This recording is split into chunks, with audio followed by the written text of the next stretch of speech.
Hey everybody, it's Leigh from Geekshow Tabletop, and oh wait, look, it's Tony. Hi. It's Tony. I'm here. Honorary tabletop guy. Do you play tabletop games at all, Tony? I tried once. What'd you play? D&D. You played D&D? Oh, and I was supposed to paint a miniature for you. Yeah. Well, actually, I did paint a miniature for you. It's right over here. Someday I'll actually give it to you. That's okay, because we only made it about 5 sessions. That's actually a lot. That's actually a lot. So D&D is really hard. Role-playing games are really hard. A lot of people don't realize how hard it is to get. How many people were in your party? 1, 2, 3, 4, 5. 5 in a dungeon master. So 6 people total trying to collaborate, coordinate their schedules, hard. And it's so hard. So anyway, we have a game coming up, and you'll be part of that, so that'll be exciting, and I'm sure it'll be just as chaotic. But today we're going to talk about a brand new game from the creators of Subnautica, a game I've never played. Did you play Subnautica? I did not, but I know people that did, and everyone that I talked to really enjoyed it. They really loved it, huh? So this new game is called Moonbreaker. We're going to start out by watching the trailer that just dropped today, because I think it's significant and it's cool, but I actually have a concern that we'll talk about after the trailer. So here we go. So it looks cool. Yeah. Kind of reminds me a little bit graphically of Overwatch. Let us keep this civilized. Welcome to the party. With you till the end. Heels up.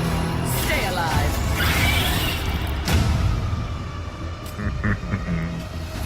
This will be over real quick. Me. Get over here. Ready? Okay. Grenades, anyone? Noticing a few things the second time through that I didn't see the first time. I taste their panic. Good game. Stop this treachery. Come on, it's fun.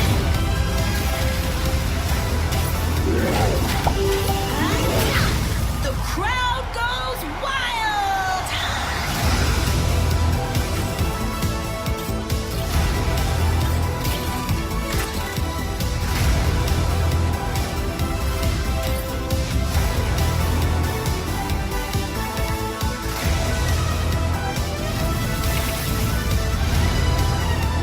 Let there be fire.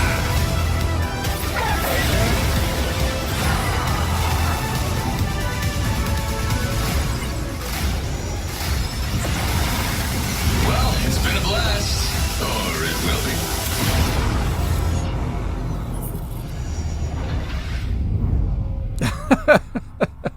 All right. What do you think, Tony? Well, I am intrigued, but not so much because of the game, more because it's written by Brandon Sanderson. So that's concern number one, is this game, Moonbreaker, looks pretty as heck, right? It looks very pretty, very stylized. Kind of reminds me, like I said, of Overwatch stylistically. Definitely, yeah. And it's a tower defense game, it looks kind of like, right? So get your squad, defend your zone, or take your zone. So I have a very small amount of experience with MOBAs, League of Legends, Right. Dota 2, stuff like that.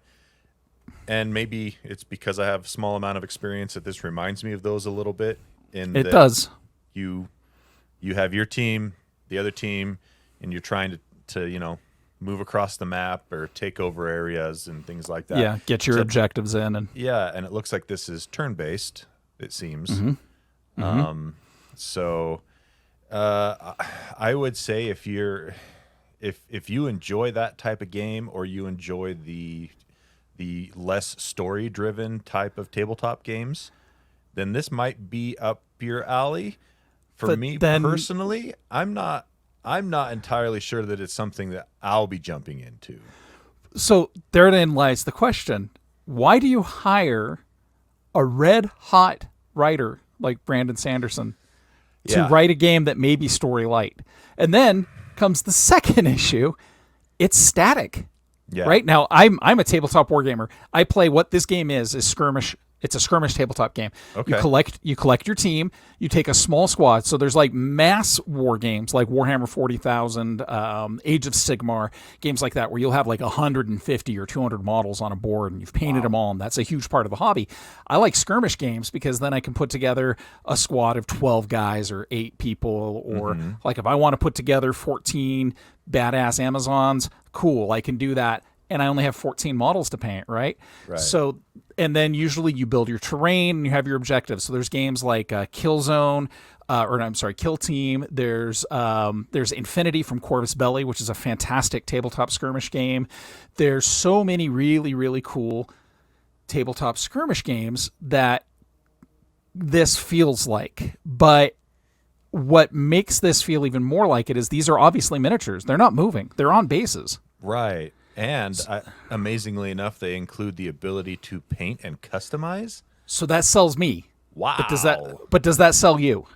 No, I don't care about that. Right.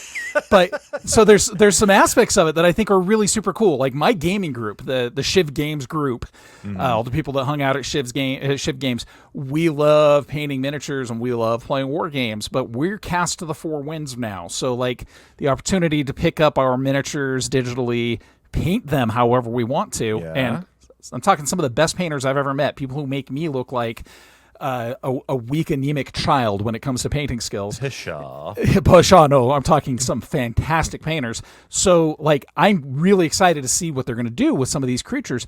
But, okay, did you play Overwatch? I did. Yeah. Okay, so Overwatch is really cartoony, it's really pretty, it's really bright and vibrant, but it's also very animated. Like, those characters all have animations. Yes. Right? And none of these do. Well animated as well. Yes, very well animated, very well acted. This game looks like Moonbreaker. Looks like it has dialogue, and it looks like there's attack animations, but it doesn't look like the figures themselves move at all. They're miniatures. Yeah, it appeared to be that you'd hear voices coming out of whatever miniature they just zoomed in on, and it was static. So right. So do you think that's going to be an issue for today's market? Yes. I think that the people that are really looking forward to this game aren't going to have an issue with that. But if they're trying to bring in other people that aren't familiar with this kind of stuff and bring them into the fold, I think they might see it as a little bit underwhelming. Yeah. So they're okay, did you play Magic the Gathering? Were you a Magic guy? No. Okay. I have friends that love Magic the Gathering, the physical card game, and I have a few friends that really love the digital version of it. But I also don't see the big digital tournaments happening, whereas I do see the card tournaments happening. Right. Well, and that's the thing. I look at this game and I'm like, that looks like it probably could be fun, but if I want to get together and play some skirmish tabletop games like you're saying, I'll just call my friends and we'll get together. You'll come to my house. I've got everything. Exactly. Like, I mean, it definitely makes sense if your friends that are into this all live in different parts of the state or the country or something like that. And it will definitely facilitate that kind of group play a lot better. There's another aspect of this that I thought about that has me excited, but it's not about this game. I'm excited about this game. I'm going to get it. I'm going to pick it up. Early access is in September, so we're pretty close. It's coming up. We'll do a review here because we'll actually do it in your zone because it'll be a video game. I'll try it out with you. Here's the thing: we have Dungeons and Dragons the digital D&D tabletop coming out in about a year. That'll start being play tested in 2023.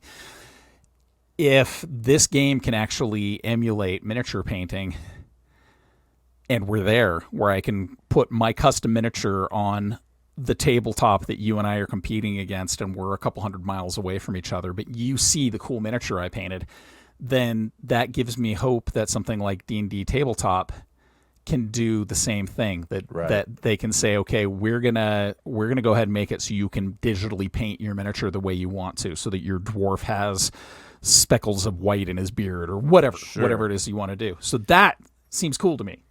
Yeah, and So I'm really interested to know what game engine that Moonbreaker's using. Okay. We know that the D&D video game coming out is using the Unreal Engine. Right. Very, very ubiquitous engine in video game development. Lots and lots of development studios use Unreal Engine for good reason. It's an excellent platform to build a game on. But it's super resource intensive, isn't it? No. It's not? It can be very light if it's programmed that way. Okay. I mean, they had full Fortnite running on iPhones. See, I had friends talking to developers who work on Star Citizen who were saying that they couldn't do Star Citizen in Unreal because it would kill the Unreal Engine.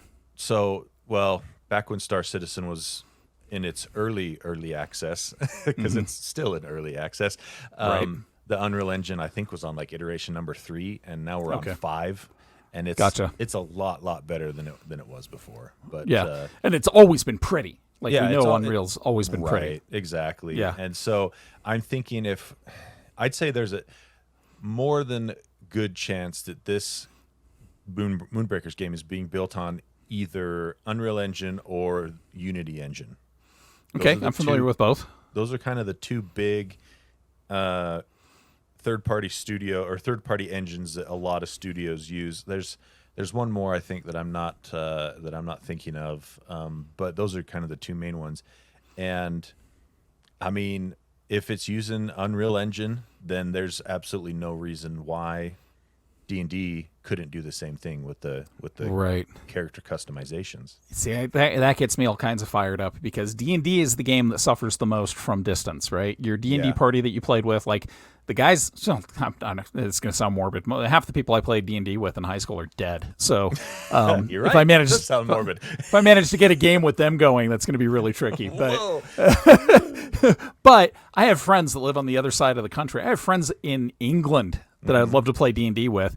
And if we could customize this stuff, on an upcoming episode or installment here of Geekshow Tabletop, I'm actually going to be showing a really, really cool virtual tabletop system. Absolutely mind-boggling. I'll talk about it on that episode. That, again, if you could customize it with this kind of an engine, it would be fantastic. There's one other aspect of this that I think is really neat, and it's one that I wouldn't have thought about 5 years ago. But as an elder statesman of tabletop gaming, my eyesight's starting to go from painting miniatures. Right. Because they're tiny. They're an inch and a half tall. And I spent an hour and a half on a miniature, and I'm noticing that my eyesight's not bouncing back. My hands are cramping up. Sure. Geriatric gamer problems, right? Right, yeah. So I see this, and I'm like, well, wait a second. If that actually has the utility to allow somebody to blow up the miniature to the size of their monitor and paint, could this be something for people with disabilities that allows them to get into gaming in a way that they weren't able to before? 100%. Because and the that's interfaces, cool. Yes, the interfaces that we have now available for computer usage, I think would translate just fine to manipulating a 3D object and adding color and texture and things like that to it. So it could open up an aspect of the hobby that's been closed off to a lot of people for quite some time, which I think is awesome. So anyway, we'd love to know what you think. Leave a comment in the comments section below and let us know what you think of Moonbreaker, tabletop games in general. And if you're going to be checking this out in September, like I just suckered Tony into doing with me. Let us know if you think Brandon Sanderson, what his involvement is going to be and how it will affect. Yeah, let's hear your speculation on that. Yeah, the speculation on that, because I mean, it's a skirmish game, I mean, right? What's the story going to be? However, we say that there is, though. If you look at League of Legends, they have massive amounts of lore. Look at the lore in Overwatch. It's never even made it into the game. Exactly. There are massive amounts of lore with those two games. So who knows? Maybe Brandon Sanderson's involvement in this is going to spin off some really cool lore that's set in this Moonbreaker universe. Right. I mean, everybody gives him credit for writing good magic systems, right? But he writes good characters, too. Like, I still think about Min in Mistborn. Yeah. Love Min. Great character, fantastic character with great agency and really cool. And it's awesome also knowing that he's like, across the freeway from you right now. Yeah, he lives in the American Fork.